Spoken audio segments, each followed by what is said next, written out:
आज के समय में इतने बाबा हो गए हैं कि हर आदमी पहली बार विश्वास नहीं करता है, लेकिन जब साइंटिफिकली जो है इनकी हर चीज़ों को देखा गया तो मुझे लगा कि कहीं ना कहीं इनके अंदर डिवाइन पावर है।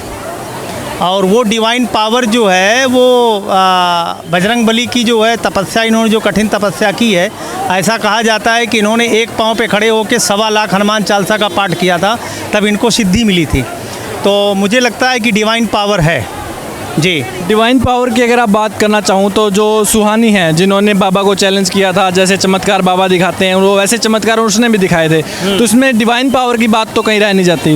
ये तो एक चमत्कारी शक्ति, नेचुरल शक्ति है जिसको कोई भी सिद्ध कर सकता है। नहीं, ये इतना संभव नहीं होता है, आपको मैं बताऊं, क्योंकि बहुत सारे इस देश में बाबा आए और बहुत सारे लोगों ने जो है क्या कहते हैं इस तरह का काम किया है, लेकिन जिस तरीके से जन सैलाब और लोगों के मन में अटूट श्रद्धा इनके प्रति है और इनका जो इनकी जो साधना है और इनका जो बैकग्राउंड है, उसके आधार पे मैं नहीं मानता हूँ कि इसमें कहीं कुछ ऐसा इफ बट है।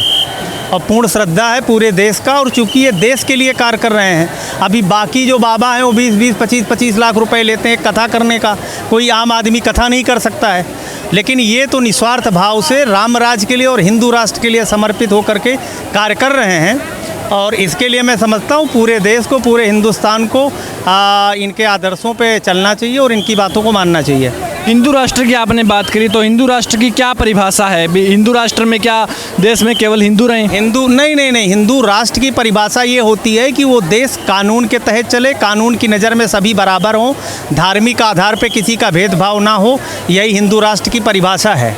लेकिन अगर आप विदेशों की परिक्रमा करिए तो अन्य देशों के अंदर जहाँ पे हिंदुओं की आबादी 1947 में 19% थी, आज 1% हो गई। लेकिन हमारे देश में कोई भी अल्पसंख्यक समुदाय ये नहीं कह सकता है कि उनके लिए समान अवसर नहीं मिला है। पहले भी उनकी आबादी जितनी 1947 में थी, आज उससे ज़्यादा उनकी आबादी बढ़ी है।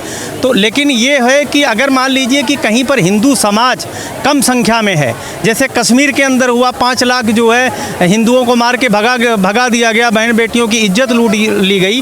उस समय जो है जो सेकुलर ताकतें थी, देश की बहुत सारी पार्टियां थी, कोई भी एक पार्टी हमको बताए जिसने आवाज़ उठाई हो, चाहे कांग्रेस हो, सपा हो, बसपा हो, कोई भी हिंदुओं के लिए।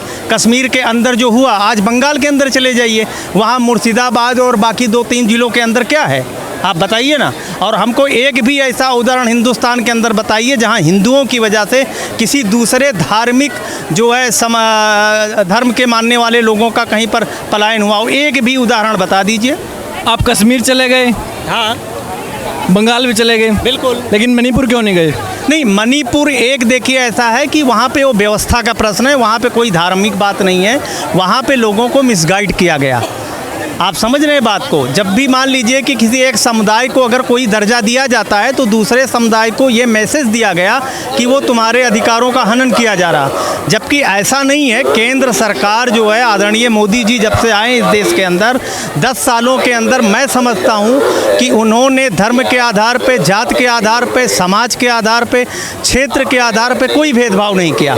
लेकिन कुछ ऐसे राजनीतिक दल हैं जो इस चीज़ों को, लोगों को गलत तस्वीर पेश करके उनको भड़काते हैं, और मणिपुर की जो हिंसा है वो भी शांत हो जाएगी जब भी सबको समझ में आएगा कि वो देश के हित में है।